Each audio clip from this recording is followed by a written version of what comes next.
Good afternoon. We're going to be speaking about the Greek case, Success and Failures.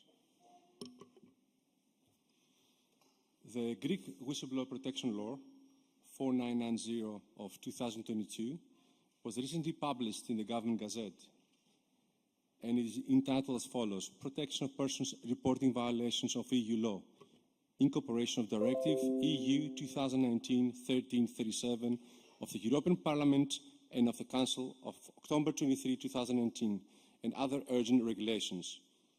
It has been pointed out that the law in question transposes into Greek legislation an EU directive, thus providing a concrete legal framework regarding individuals who report breaches of EU law.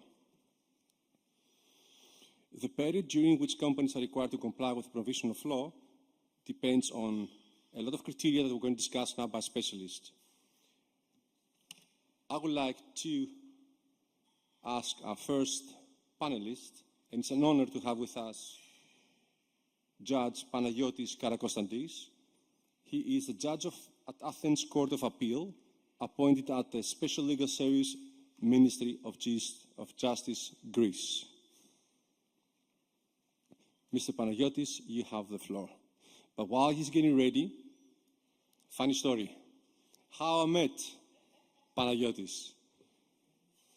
As a whistleblower who came to Greece, in 2016, there was a mutual legal agreement that I had to sign. And I don't know, you want to say the story, Panagiotis, or Masala? I think you'll tell the story better. Well, you know, that's a very nice and interesting story. And lift your microphone a bit up. Yes. Thank you. It's a very interesting story on how we've met with Aris, and I would like to share this, on this occasion, this story. Back in the day, I was an investigating judge in Greece, and I was responsible for all incoming MLA requests from all over the world. MLA requests are the mutual legal assistance from other countries to Greece in criminal matters. So I was usually handling EU cases in my office and neighboring countries as well. So MLA requests from Turkey, Albania, Northern Macedonia, Bulgaria, EU countries, maybe the United States, Canada, but I have never had the opportunity to handle a case from South Africa. So I had a case from there, from the land down under, and they were asking me to find a certain individual called Aris Danikas with no other information. I didn't have a father's name, a mother's name, a place of birth, a date of birth, nothing at all. And they told me that this guy made some serious accusations on corruption, on police corruption in South Africa, and we would like you to ask him whether he confirms this.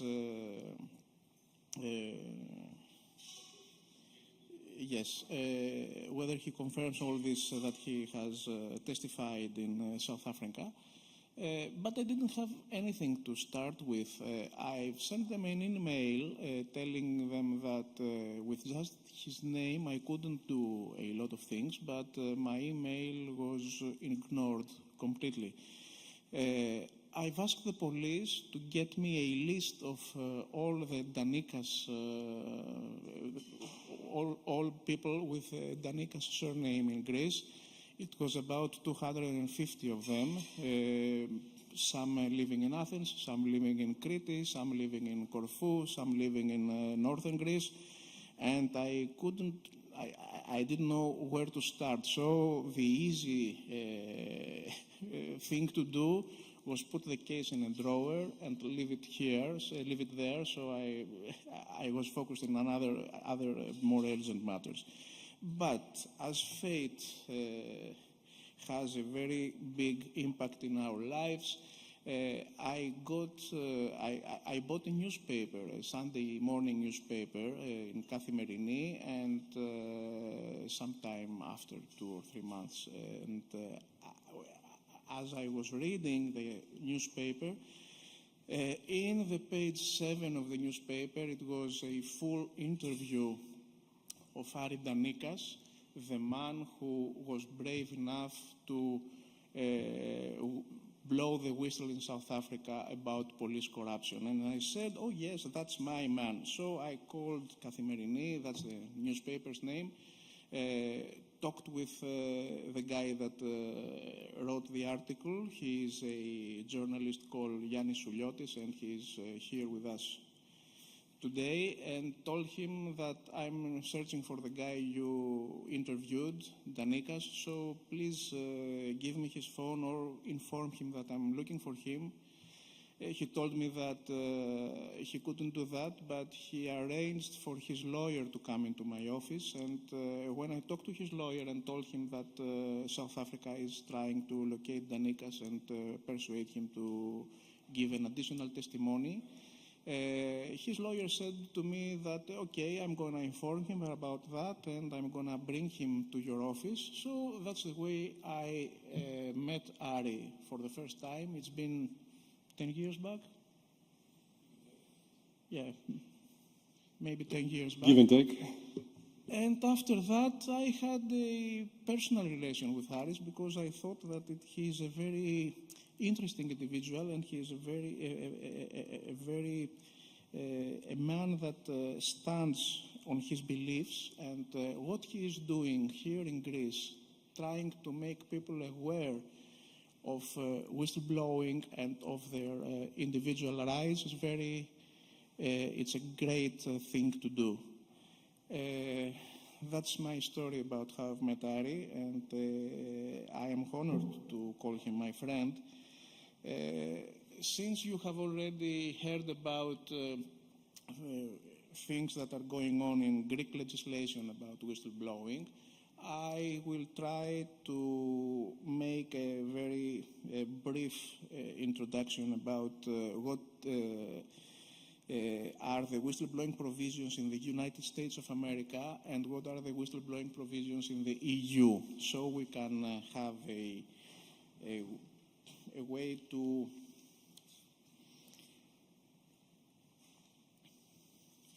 make a comparison of what is going on. You have heard about the European Union Directive from 2019. What I would like to say about whistleblowing provisions in the United States is that the key protections that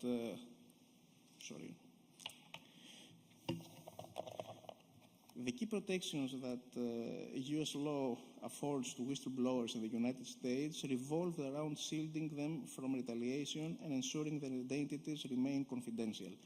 Under federal laws like the Whistleblower Protection Act, the Sarbanes-Oxley Act, and Dodd-Frank, employees are protected from adverse actions such as firing, demotion, suspension, and harassment. These laws mandate that employers must not retaliate against employees who lawfully disclose information about wrongdoing.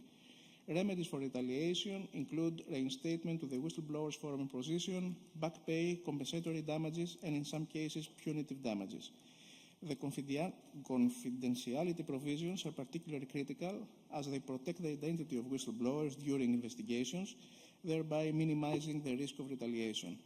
Financial incentives under the False Claims Act and Dodd-Frank also play a significant role in encouraging individuals to come forward with information on fraud and misconduct. These rewards can be substantial, offering whistleblowers a percentage of the recovered funds or penalties imposed on wrongdoers. We don't have this in the European Union. The combined effect of these protections is to foster an environment where whistleblowers feel secure and incentivized to report illegal or unethical activities.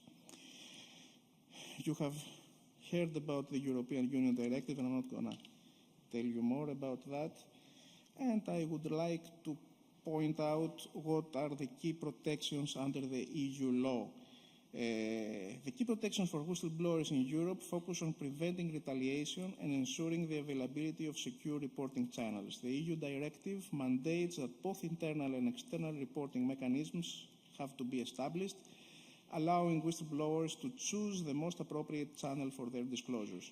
Protections from retaliation include a wide range of adverse actions such as dismissal, demotion, suspension, and any form of discrimination. Confidentiality is a cornerstone of these protections, ensuring that the whistleblower's identity is safeguarded throughout the reporting process and investigation. Member States are required to provide comprehensive support to whistleblowers, including access to legal advice, psychological support, and, if necessary, financial assistance. Remedies for retaliation may include reinstatement, compensation for damages, and other corrective measures. Those protections aim to create a supportive environment that encourages individuals to report misconduct without fear of adverse consequences, thereby enhancing the overall integrity and accountability within organization. I would also like to point out that each individual EU state has applied their own laws about whistleblowing. I would like to tell you that there is a Public Interest Disclosure Act of 1998 in the United Kingdom. It's not technically an EU member, but back then it was. There is a CIPP law in France about whistleblower protections, enacted in 2016. In Germany, before the EU directive, there was no comprehensive national law, but protections were provided through various employment laws and sector-specific regulations. And I would also say that in the Netherlands, there is the House of Whistleblowers Act that was introduced in 2016. The differences between the EU and USA legal provisions in whistleblowers are as follows. They share the common goal of protecting individuals who report misconduct, but they differ significantly in their approach, scope, and implementation. The scope of coverage, the USA approaches, characterized by a patchwork of federal and state laws that offer protections primarily within specific sectors, such as federal employment, publicity-traded companies, and areas like healthcare and finance. The protections can be quite comprehensive within those sectors, but may leave gaps in coverage, especially for private sector employees not covered by state laws. In the European Union, the EU directive provides a broad, harmonized approach across member states, covering a wide range of sectors and types of breaches related to EU law. This creates a more uniform level of protection across different countries, ensuring that both public and private sector employees are covered. The reporting mechanisms in the USA, I would say that whistleblowers there often have multiple avenues for reporting, including internal company mechanisms, regulatory bodies, and direct reporting to governmental agencies. The choice of reporting mechanism can depend on the nature of the misconduct and the sector involved. In the EU, the EU directive emphasizes the establishment of secure internal reporting channels within organizations, with the option for external reporting to designated authorities if internal channels are ineffective or if the whistleblower fears retaliation. This structured approach aims to encourage internal resolution of issues while providing a clear pathway for external reporting when necessary. Confidentiality and protection from retaliation. In the United States, confidentiality provisions vary by law and sector, but generally there is a strong emphasis on protecting the identity of whistleblowers. Federal laws provide robust protections against retaliations, including remedies such as reinstatement, back pay, and compensatory damages. The EU directive mandates strict confidentiality measures to protect the identity of whistleblowers and comprehensive protections against retaliation. Member States must ensure that the whistleblowers are safeguarded from any adverse actions and provide mechanisms for redress and compensation. As for the financial incentives, as I've said before, one of the notable features of the US whistleblowing framework is the provision of financial incentives under laws like the False Claims Act and the Dodd-Frank Act. Whistleblowers can receive significant monetary rewards, which serve as a strong motivation for reporting misconduct. The EU directive does not generally include provisions for financial rewards yet. Instead, the focus is on providing protection and support for whistleblowers to ensure that they can report wrongdoing without fear of retaliation. And the last differences about support and advice. In the United States, while federal and state laws provide legal protections, the availability of support and advice for whistleblowers can vary. Some laws include provisions for legal assistance, but there is less emphasis on comprehensive support compared to the EU. The EU directive, on the other hand, requires member states to offer comprehensive support to whistleblowers, including legal advice, psychological support, and, if necessary, financial assistance. This holistic approach aims to address the various needs of whistleblowers throughout the reporting process. In summary, and I will close my presentation with that, is that while both the United States and the EU aim to protect whistleblowers, the United States relies on a combination of federal and state laws with sector-specific protections and financial incentives. The EU, on the other hand, has adopted a more standardized, broad-based approach through its directive, emphasizing secure reporting channels, comprehensive protections from retaliation, and support for whistleblowers. Thank you very much for your time.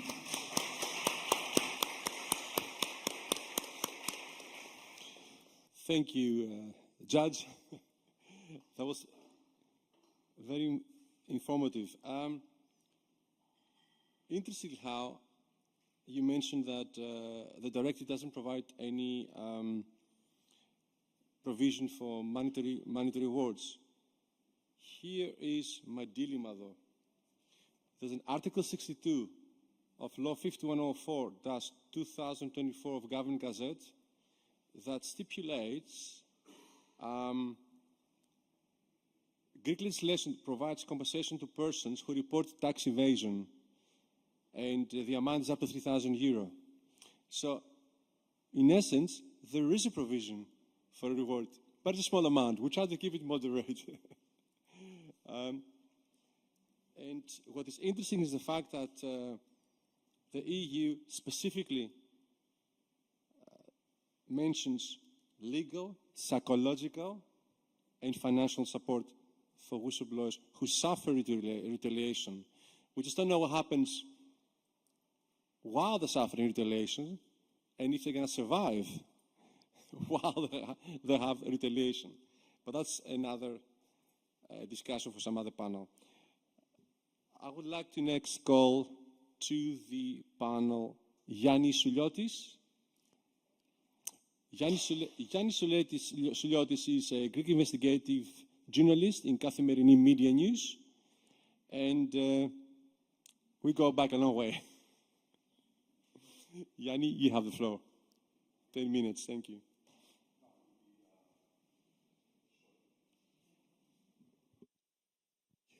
Okay, great.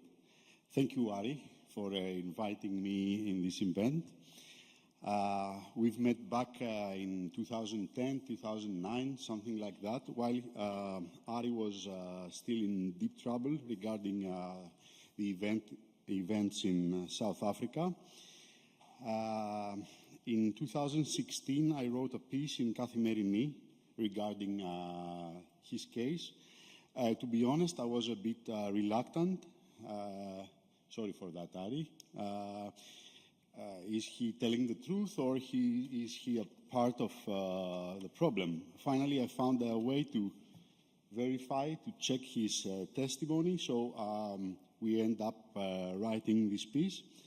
And then Boyson, who was the police officer who was involved in the killings of black guys in South Africa, managed to somehow find me and sending me emails threatening that he would take legal actions and against me, but that's part of the job. So it's a nice development to be here and speaking about whistleblowers in So I'm not really aware of the legal technicalities regarding the whistleblowing issue, but let's say I could say that I specialize in crime and court reporting, so I would say a few things based on my experience. And the general outcome is that Greece is far from being a country which is friendly for whistleblowers. Let me give you some examples, starting from a recent case. which has to do not exactly with whistleblowers, but with protected witnesses, which is has some similarities, we could say, and it has to do with the recent investigation regarding Olympiacos hooligans. Before the investigation was completed, we, the journalists, were keep reporting, saying again and again that 3 or 4 or 5 people had testified with their ID protected. And when finally in late April, early May, the investigation had finished and people were prosecuted, then lawyers, police officers, football fans, friends that who knew that I was investigating this case keep calling me and asking one question: who are those people who dare to testify? There was no, the question has nothing to do with what did they say, but who are they?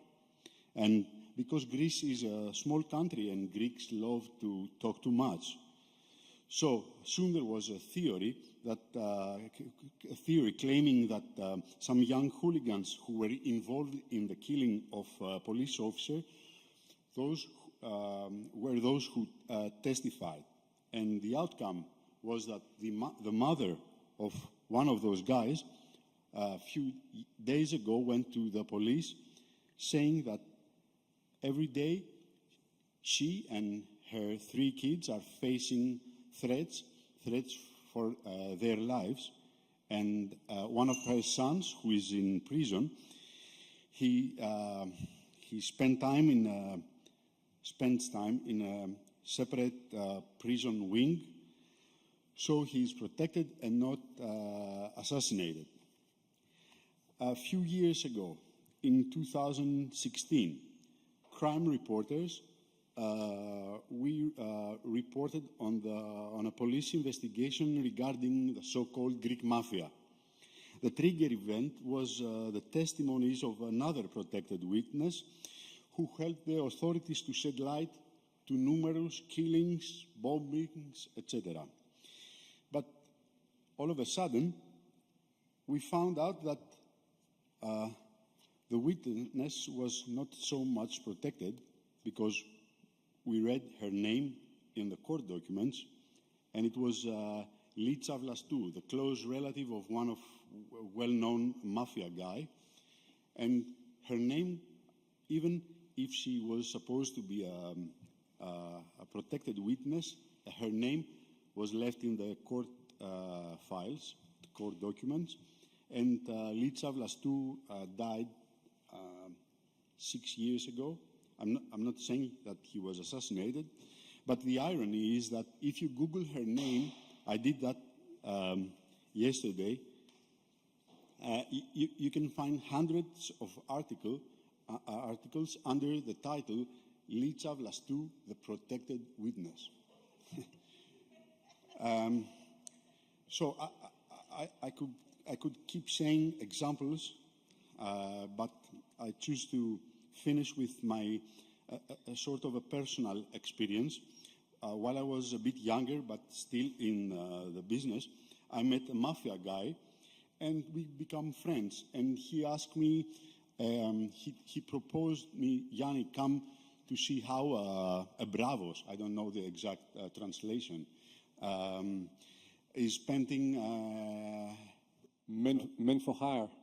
Sorry? Men for hire to bully somebody. Bravos. Okay. Not a thug, it's just... So he invited me to spend a night with him, not the way it sounds, but so I wore a jockey so I could skip having eye contact with people I met that night.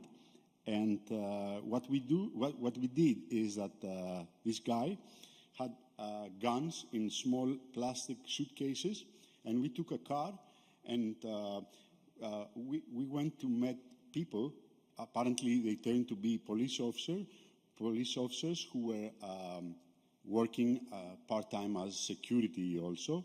and we met them in shopping malls, cinemas, even in some ministries that are in downtown Athens. And my guy were giving to them plastic suitcases with guns, together with instructions of what they have to do during the night. So at the end, I wrote again a piece in Kathimerini regarding my experience, trying to protect his ID. And then the minister called me and asked me, Yannis, help me, please help us face this problem and deal with the corruption in the police division.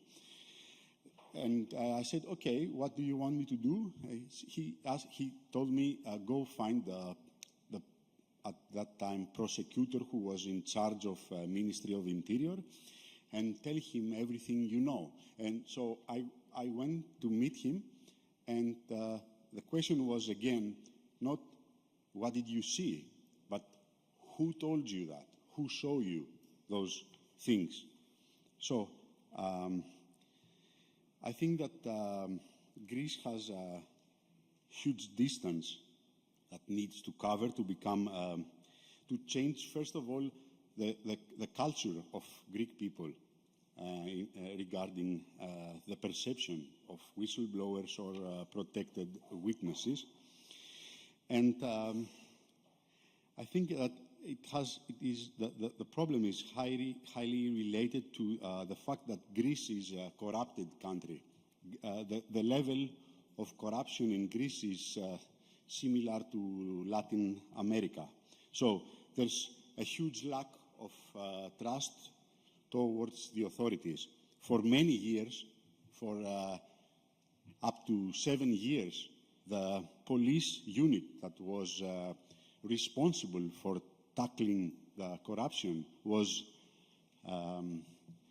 controlled by corrupted officers. So you cannot ask, and you cannot wait. You cannot ask someone to go and share some information with the authorities when the authorities are corrupted. And yeah, I had notes about, and okay, I will say that.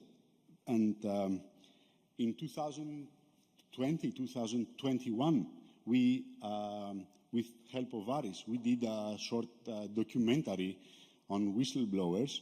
And at that time, we went to interview people from the National Transparency Authority, who was, let's say, in charge of creating the legal frame for protecting whistleblowers. But since then, the National Transparency Authority, when tried to investigate some very, very serious cases in Greece, like the wiretapping scandal, or even the situation of the Greek railway that ended up in Tebi accident, find nothing wrong. So, again, this is a damage to the credibility of the authorities that are made for the protection of whistleblowers.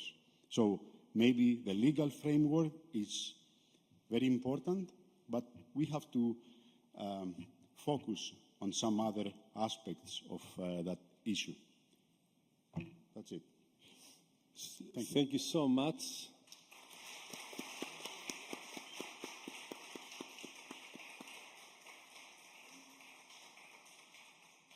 Wow. So I'm processing this. Just for our international viewers, Yannis Souliotis spoke about the Olympiakos hooligans. We're referring to violence between soccer groups. It's a problem here in Greece. Our next panelist, he is online. There was a change. Dr. Angelos Kaskanis, he is the Executive Director of Transparency International Greece. He was supposed to be here in person, but he had an accident, and he's going to speak from his recovery place. Angelos, I hope you feel better. Can you hear us? You are muted. Unmute your microphone. I'm unmuted, but can you hear me? Yes, we can. Go ahead. The floor is yours. Perfect. Thanks a lot. Thanks a lot, Aris. Thanks a lot for the understanding and Περαστικά. thank you, and well done in monitoring all this, organizing, be the man behind the scenes, and also in front of the floor, and for all of us giving the floor to share our thoughts, to share our concerns, and also our suggestions of what we see as the Greek legislative and the Greek case in general today. So I will, before jumping the legalities, as we say, like to take it from the comment that Mr. Souliotis said that the Greek public administrator or the Greek, let's say in general, I would say society is not ready to hug or to host such a sacred notion as the whistleblower. And I say this, that taking under consideration that even the Greek society has a word instead of the whistleblower, they call them Rufianos. And for years, they were considered as a black sheep, they were considered harmful, and they were considered people that are disruptive in a negative sense. Someone that wants to disrupt the system, the calmness, the whole process, but in a negative way in order to earn something, in order to proceed with their personal agenda. So things have changed, thankfully. And the new generation perceives the whistleblower and in private sector and also in public sector with a different notion. Indeed, as Mr. Souliotis mentioned, there have been several cases in Greece that are very disturbing, very worrying, that have been also discussed in a European level, and we are not very proud of. But in general, I would say that Greece, alongside with Portugal and Czechia and other Central European countries, are the ones that when they introduced the directive in the Greek legislative system, they did the minimum. And by saying the minimum is that although there was a tension and the discussion with other civil society organizations such as Vouli Watch, Reporters United, and unions, since 2013, 2014, after 5 years of discussions, open panels, fora, etc., we lost, I would say, a historical opportunity to be more bold, to be more disruptive, and to serve better, as I said, the notion of being a whistleblower and adding value to the Greek society, and be an example, I would say, for our region.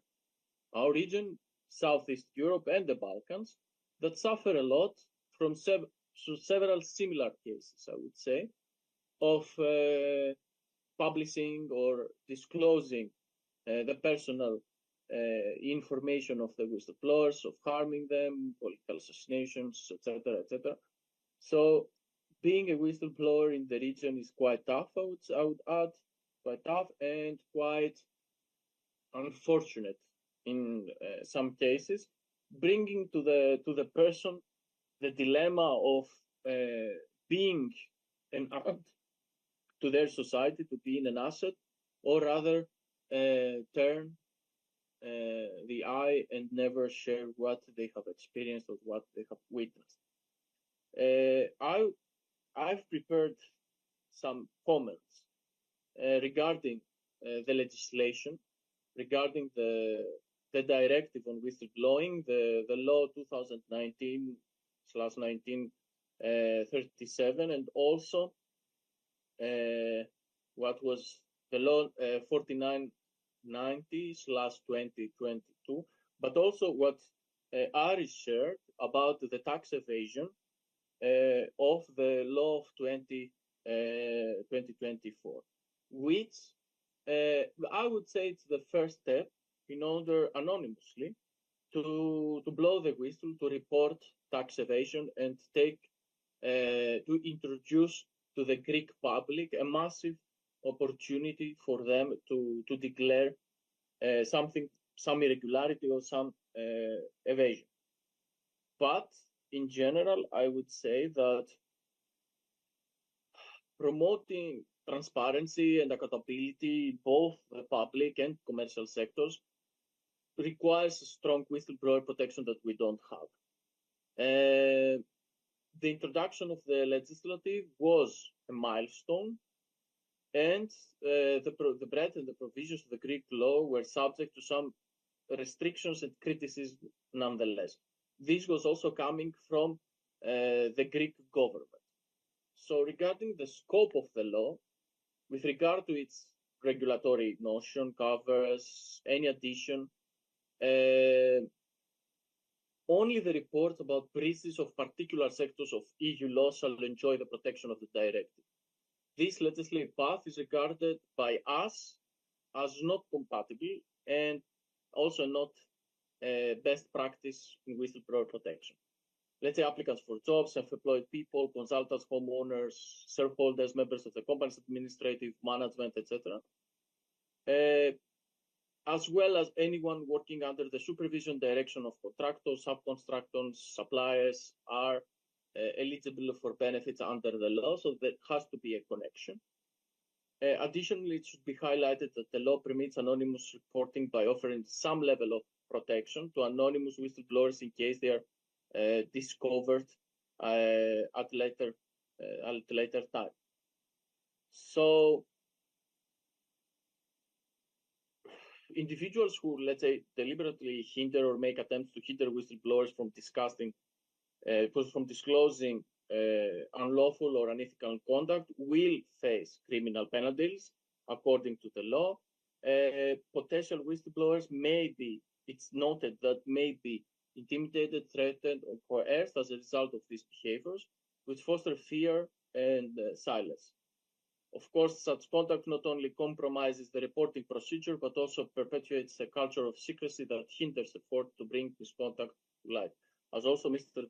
Souliotis mentioned, we see the names of whistleblowers being publicly disclosed, but also it is we have noticed that there is a tendency of the public sector to ask repeatedly who the person is. So we are not examining the case, we are not focusing on the case, but of course the whistleblower is a member, is part of the case, but we don't focus on the case per se, on what is being reported, but we are focusing on the nature, and we are trying to dismantle the whistleblower. We're trying to bring him or her or whatever to under the spotlight, and the whistleblower, from the one that blows the whistles and brings insights and useful information to the case, is the accusant. So we don't really understand why this retaliation culture and this malicious culture is so wide in the sector.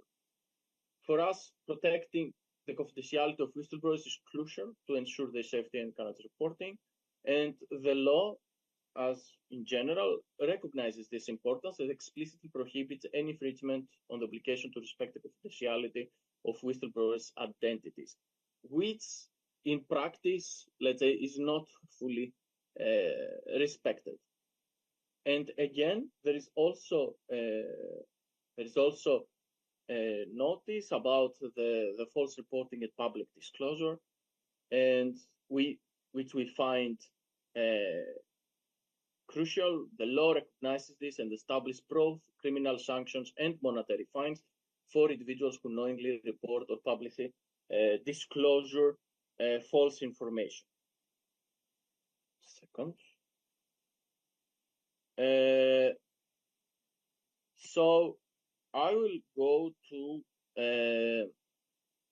I would like to add one positive. I understand I have 2 minutes, so I will focus on one positive, and also I will focus on future suggestions. So Greek legislation, specifically law 4919/2022, encompasses provisions for reporting monetary laundering activities. For the first time, the inclusion of money laundering reports within the scope of this law is a critical step in identifying and preventing illicit financial transactions. Although it is a step in the right direction, that money laundering reports are now covered by the Greek law, there are still issues that need to be resolved if the law is to be even more successful. There is a matter of comprehension, and there is also a spot for suspicious transactions that properly reporting them. And regarding our suggestions, and to wrap it up, we propose that we need immediately to widen the scope of reports. This also includes whistleblowing protection, which means that in essence that the whistleblower should be in practice should be safeguarded in order to minimize ambiguity and reduce the risk of insecurity for individuals that are considering to blowing the whistle. We should learn from the private sector. Private sector in Greece has done huge steps towards the right direction to our understanding. There should be access of reporting channels to every individual, and this should be clear that they will not be violated whatsoever. And I will close it here. I think I'm just Angelos, thank you so much for your constructive and expert inputs. We really appreciate it, and taking the time from probably being in pain because of your injury. Thank you so much for everything. And well done to Transparency International Greece for their work they've done up until now. Thank you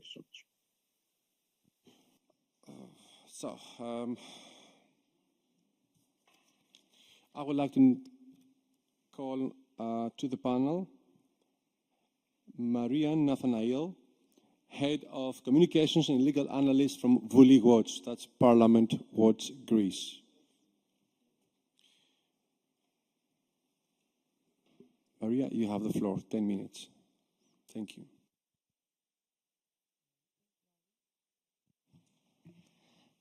Thank you, Aris. Thank you for the invitation.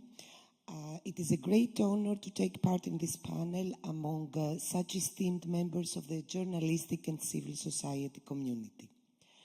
The defense of the rule of law does not stop at rhetoric, but insists on legality, equality, and legal certainty. This must begin with the protection of the right of citizens to report violations of the rule of law principles. The safety and confidentiality of whistleblowers is a shield and a weapon against opacity and all forms of arbitrary behavior on the part of public authorities and private interests, as they are the vanguard of social actors and citizens who support the accountability of the state, who want transparency in the functioning of institutions, and who insist on fighting for the strengthening of democracy.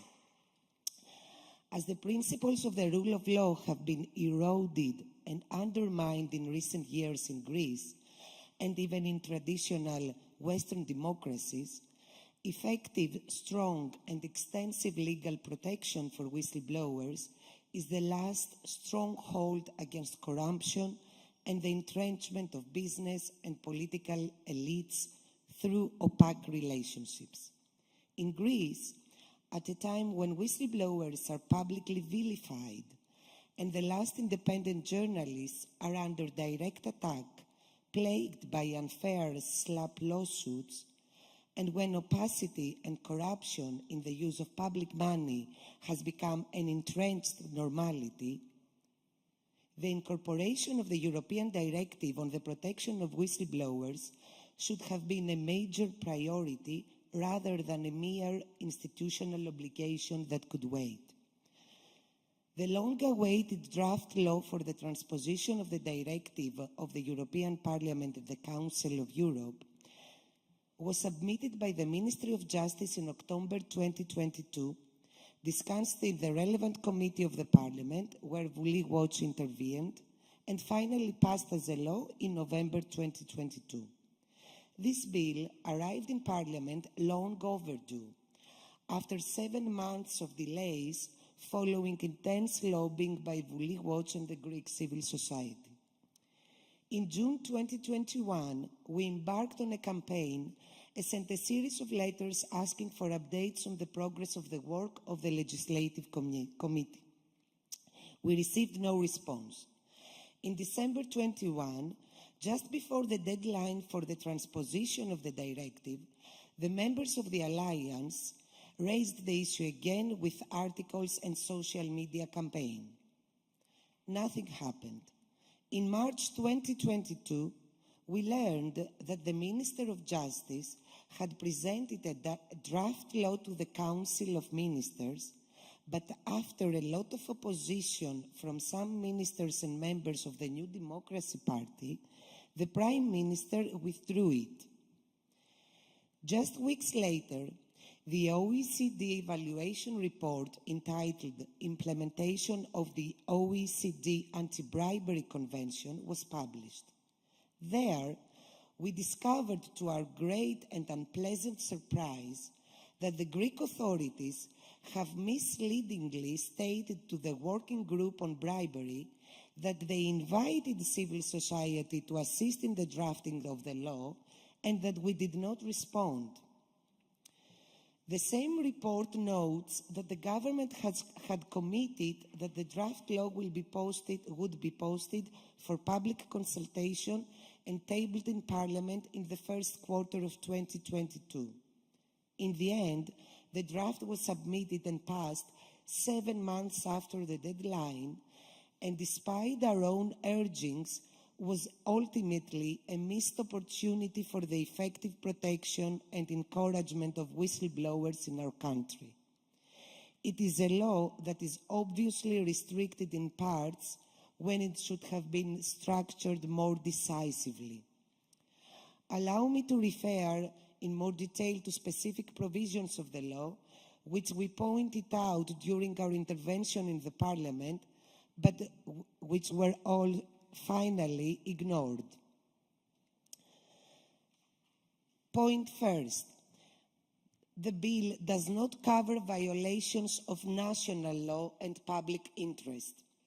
Despite the explicit recommendation and encouragement of the directive in this direction and the corresponding good examples in other member states such as Denmark, Portugal, France, Sweden, and Cyprus, the scope of the law remains limited to violations of European law and does not extend to national law.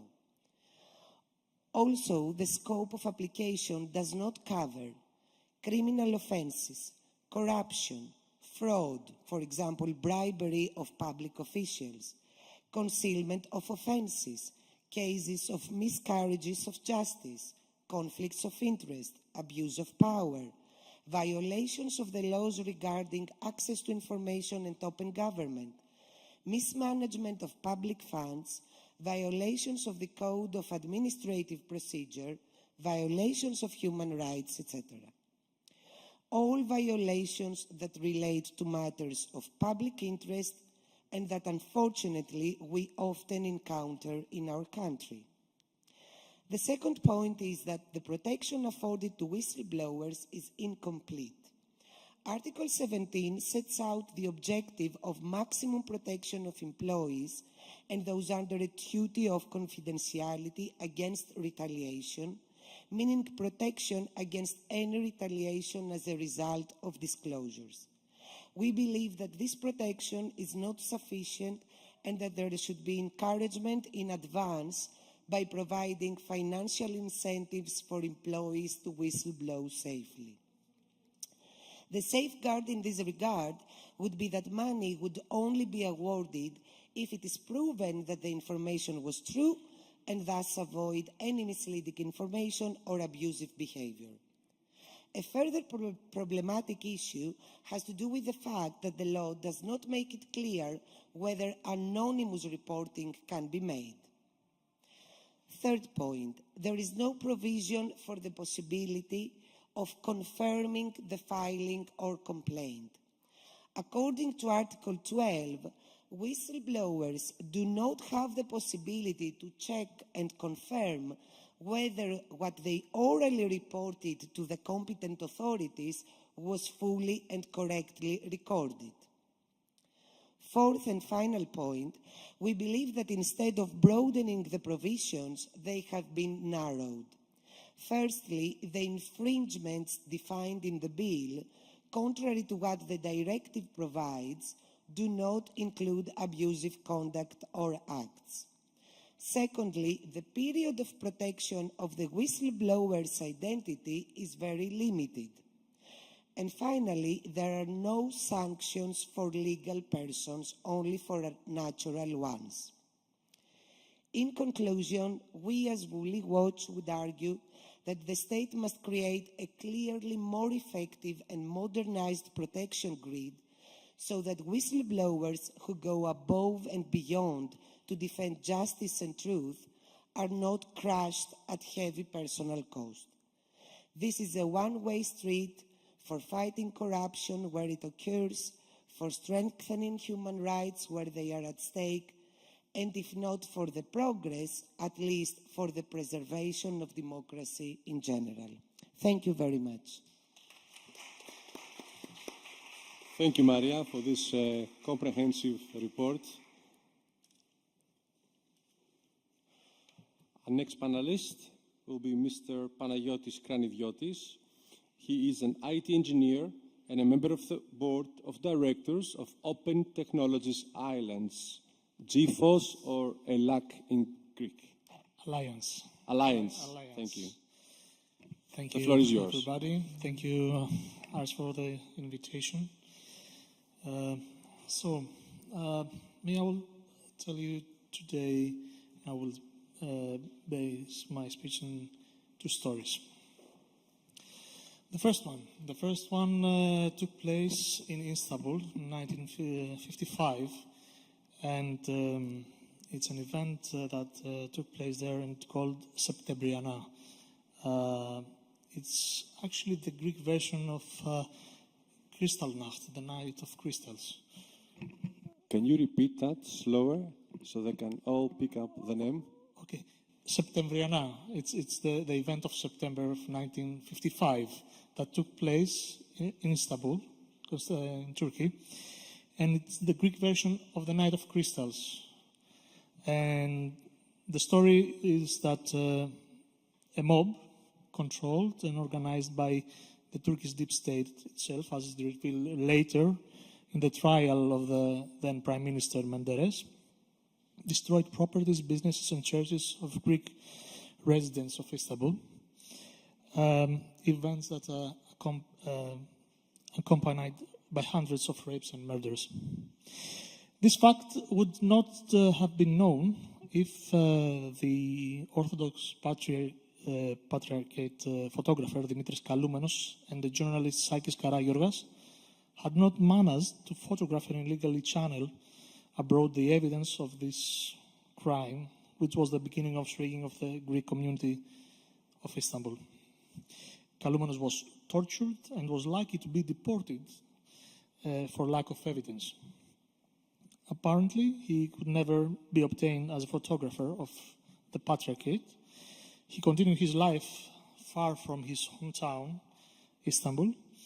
He worked in Athens, but he never returned to his city.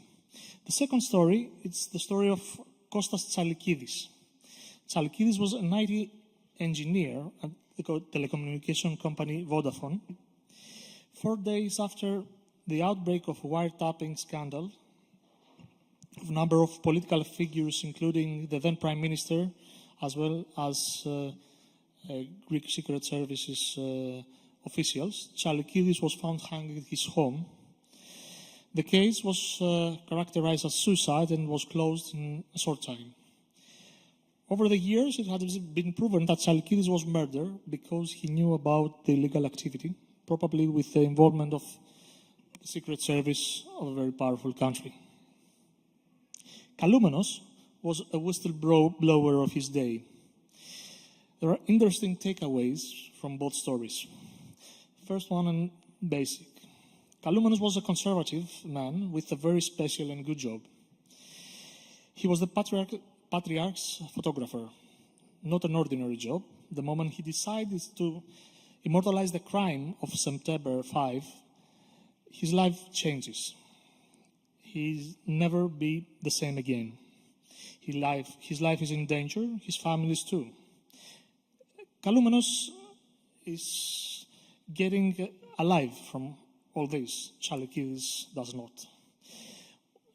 We must know that, and you know better than everyone, that a whistleblower's life changes the moment the evidence is leaked. That's why whistleblowing is not something trivial.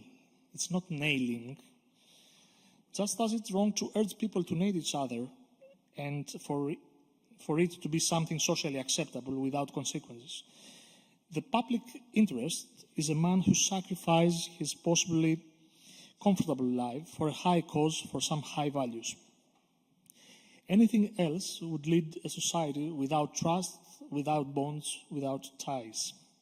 Just as a society without witness of public interest is a society in which there can be no justice, even if the institution responsible for this have become compromised. And what makes the difference is precisely the human factor. It is the unpredictable behavior that will wake up from the moral values that people should have and will act out of context. The public interest witness cannot continue their lives, but they must have the right to live. They must have the right to rehabilitate. They must have the right to be able to at least rebuild their life in the same or in another country.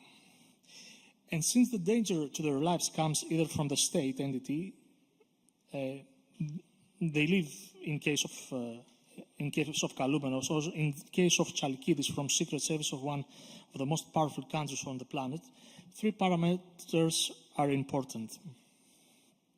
First one, the protection network must be global, must be international, and there must be the possibility of choosing the whistleblower to choose the country of residence. Second, in each country, the protection structures should not be state-owned, because state, most of the times, maybe, especially in countries like Greece, where there's a lot of corruption, is involved in the procedure. So these institutions should be either judicial or independent. And third, I think that it should be at least more than two in each country so that the witness can have a choice. Regarding the technical details, especially about the data collection process, it's especially important to avoid any information that could reveal, and all the colleagues that they mentioned this already, to reveal the identity of the witness. Nevertheless, and especially at a time when artificial intelligence has given new possibilities to research, it's certain that sooner or later the source will be revealed. So there must be the time until the information is made public must be such as to allow for the protection of the witness to rehabilitate. Finally, a particularly important element must be the security policy implemented by journalists engaged in investigative journalism. The level must be particularly high.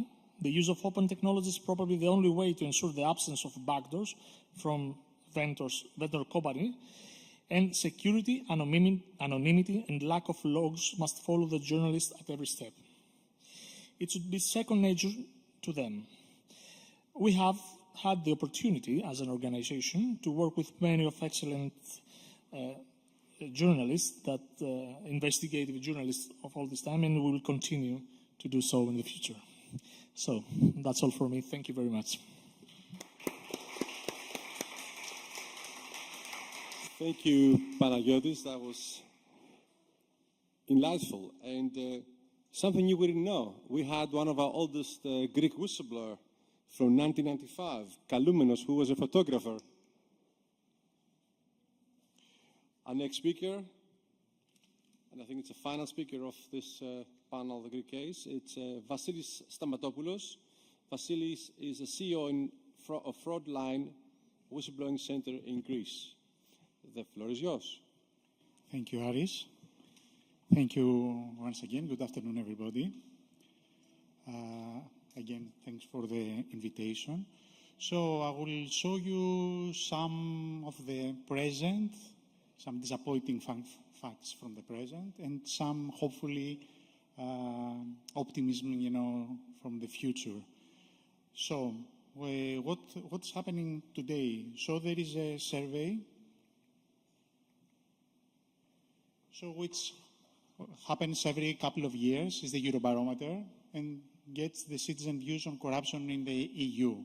Last year it was conducted, it was 2013. It's for all Greek countries. And so I will show you some facts from the Greek, let's say, info sheet. So the facts are devastating. We have 97% of the people think that there is a widespread problem of corruption in Greece. That's the highest in Europe. The average in Europe is 70%. In Greece, it's 97%. Could be 100, really. I think it's as high as it can get. So 56% of people believe that in the past 3 years, the problem of corruption has increased. So that's really disappointing as well.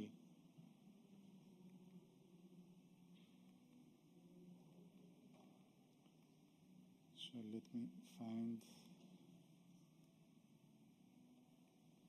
Okay. In Greece, do you think that giving and taking bribes, envelopes, and abuse of power for personal gain are widespread in the following? Political parties, politicians, officials. So that is quite high. The European average is the blue, the Greek is the grey one. So we are far higher than the average EU statistics. It's only private companies, that were a bit lower. So Greek people trust private companies. So, for the following, please indicate whether you agree or disagree. There is corruption in national public institutions in Greece. 74 of people believe strongly this. It's 73% for regional public institution. That is extremely high and much. No, it's 92 and 92. 73 is the European average. So, for each of the following, indicate whether you agree or disagree. You are personally affected by corruption in your daily life. So, we see that 56% of Greek people are personally affected from corruption. So, in the past 12 months, have you experienced or witnessed any cases of corruption? Yes, it's 9. So, in addition to official experiences, did you give extra? Did you have to give extra? So it's 97% of Greek people have believe that they had some personal experience of corruption in their daily life. So, some more statistics. I will not stay in that. Say that's really devastating. So we are one of the worst countries in Europe regarding these statistics.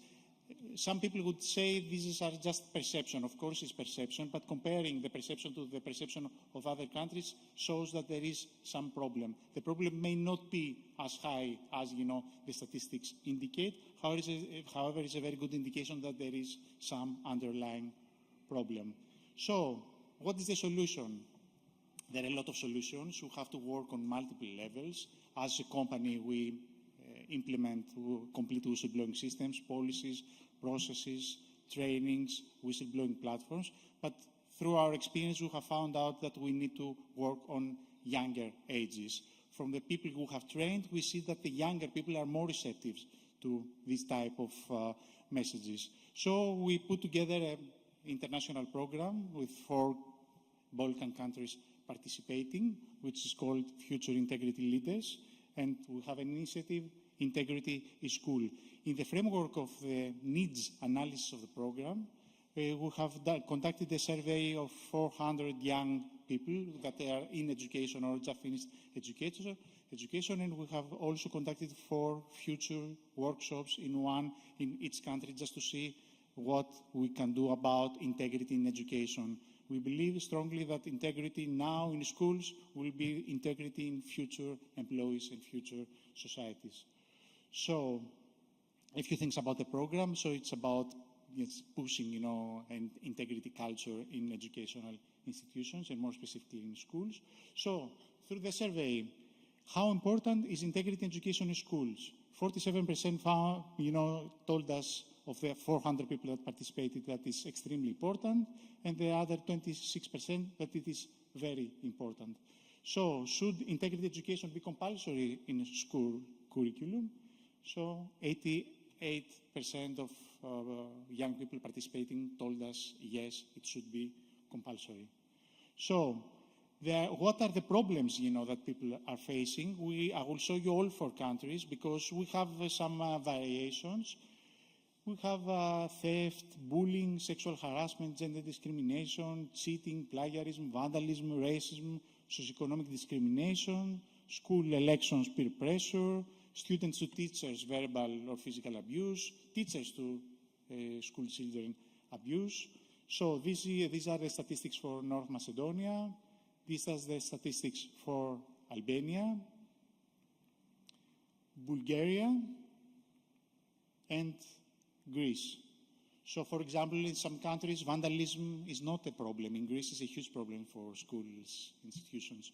When we told the people of Bulgaria about vandalism, they said, oh, nothing is happening in our school. Everything is clean. Everything is not broken. So we have some trends, of course, bullying, for example, or sexual discrimination in some other countries. But there are some differences that we have definitely to take under consideration. We're trying to tackle a problem at a national level. So people ask, how do they envisage, integrated education in school? So classroom lectures, online courses, role-playing, group activities is the highest, together with classroom lectures, discussion-based e-learning, experiential learning. So everything is more or less accepted, but we have some preferences that we also have to take into consideration because we're going to develop material. And in which way, do you think the school curriculum should include integrity? 52% told through other subjects. Just having an integrity, let's say, lecture, or a lecture on integrity, or a program on integrity, sometimes is not good. We have to put integrity in mathematics, in economics. The economy is affected in mathematics, to show about the losses of, in terms of monetary, losses of society, in sociology, in chemistry or physics or environmental. For example, the Dieselgate scandal. We can explain to people how the environment is affected by some kind of corruption in the car industry. So just not to have just a, let's say, boring lecture on integrity, just to be, advocates of ethics and integrity, but just to show them in practical terms through other subjects how we can implement such actions. So the potential obstacles, of course, there are many: limited resources, lack of awareness about the importance of integrity, resistance from students, resistance from parents, resistance from teachers. This is quite balanced, I would say, the resistance. There's always resistance in our societies. Difficulty integrating into existing curriculum and lack of effective teaching methods and materials.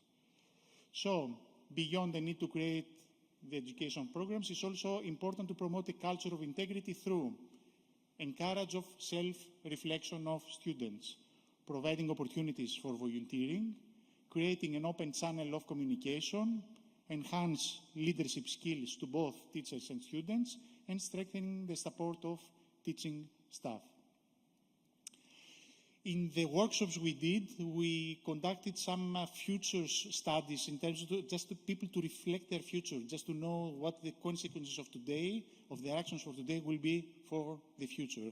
So the methodology included to take under consideration these mega trends, as we call them, which is diversification of education and learning, increasing demographic imbalances, aggregating resource scarcity, accelerating technological change, like AI, for example, widening inequalities, increasing influence of new governance systems, climate change and environmental degradation, changing nature of work. So we need to take under consideration these megatrends. Just let's say, teaching about integrity in a sterile environment is not really very good, because it's never going to happen.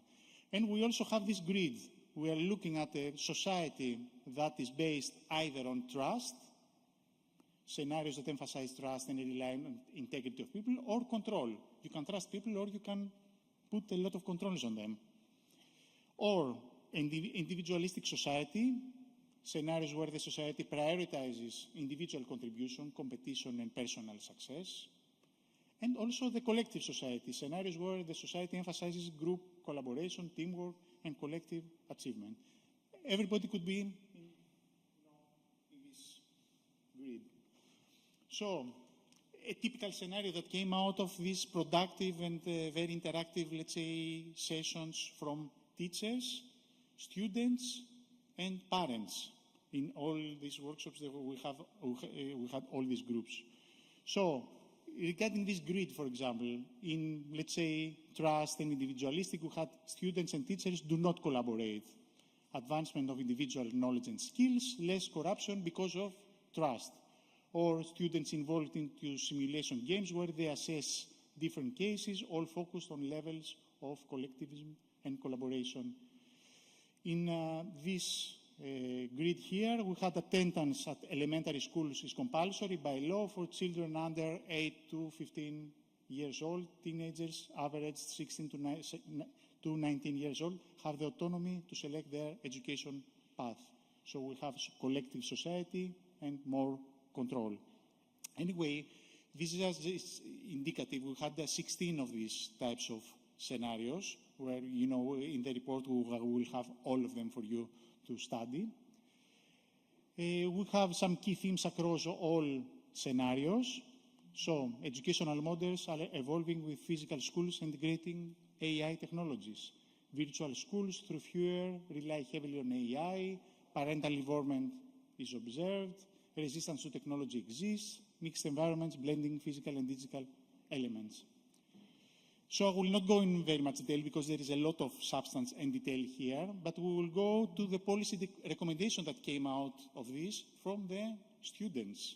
It's not from us, you know, everything that, you know, came out of these workshops. And us, as, let's say, advocates of integrity, we were not very heavily involved. We wanted to be, you know, not very much biased. So it's the Foundation of Research and Technology, Hellas, the Research Institute, conducted these workshops. So we had integrity versus corruption, cracking the code, to have fun-filled seminars of integrity and corruption awareness. Having fun is very important. So to team up, you know, to make groups, to boost collaborative learning with interactive storytelling adventures in the classroom or outside of the classroom. We have to start young. The younger, the better it is. You know, we targeted high school children, but going to primary or even before that is advised. So, to spot the corrupt behaviors, because framing the corrupt behaviors is very important. In children, we have the good guys and the bad guys. In adult life, is not very much clear. So, we have to have seminars for students and parents how to identify the risks and dangers of bad activity. So, to have experts insights, to have training of teachers, this is very important because we have to, first of all, to train and the teachers to become aware of these issues. So the schools also have to team up. You know, individual schools just protected the environment, you know, protected private school or public schools. The teachers, schools also, they have to come together and have group activities on these topics. To have some DIY learning fun. It's not only about, you know, classroom or interactive. Sometimes you have to have gamified experiences that somebody can do themselves. Parents also, we have to get parents involved because we're missing a huge part of the equation if we isolate parents or parents believe that they are not part of this process. AI adventures, just to explore the AI possibilities, just to use AI for good and use AI in a good way. Mental health is also important to promote mental health through these activities because if we're suffering in this, you know, compartment, it's very difficult to promote societies with integrity. And last but not least, this came up without us, let's say, pushing it or enforcing it, just to have reporting mechanisms in schools. This is extremely important. Sometimes, even myself, I believe, that having kind of whistleblowing lines in schools sometimes can be too invasive. But this year, for example, the Greek government put together a whistleblowing for bullying in schools. But this also came up from our workshops. So whistleblowing should be part, of course, should be adapted in a certain way, but children have to become aware, because as adults there will be good, let's say, employees, good entrepreneurs, ethical entrepreneurs, but it will be even better when they have used or they are aware of this type of, let's say, integrity mechanisms in their school life. Thank you very much for your attention. Thank you, Vassilis. That was extremely interesting. Your approach is unique because what we established today on the Greek case success and failures is the fact that we do have a problem, a major one, and the obvious. And we have a cultural problem. We have a cultural issue, understanding where we're standing in terms of corruption. What is the problem with that cultural acceptance of corruption? And what Vassilis is pointing out, that we have to go back to education. We have to educate our children. We have to have anti-corruption education programs at schools. And really, it's for the future generations. It's for our children to understand that in order to fight corruption, we need not to be afraid to speak up. And that's why we need whistleblowers. That will be the end of our panel. We have a bit of time, so a few comments. There's a lot of information to process. Do we have any questions? European Parliament verdict of 7th February 2024 over severe concerns of status of democracy in Greece. So the European Parliament, all members of European Parliament participated on this voting and decided that the status of our democracy here in Greece is questionable. Thank you very much. A few notes that just stuck in my mind, and this is like, we shouldn't have an institutional obligation, okay, to implement minimum legislation, but we should actually do more as a nation to improve the EU legislation. I think the directive, and it was Judge Panagiotis that mentioned that the directive leaves room for improvements on any national stage. So instead of us as a country, and that's my conclusion, doing more to improve public disclosure acts in Greece, we implement minimum legislation, and we did in theory, not in practice. That's something of a concern.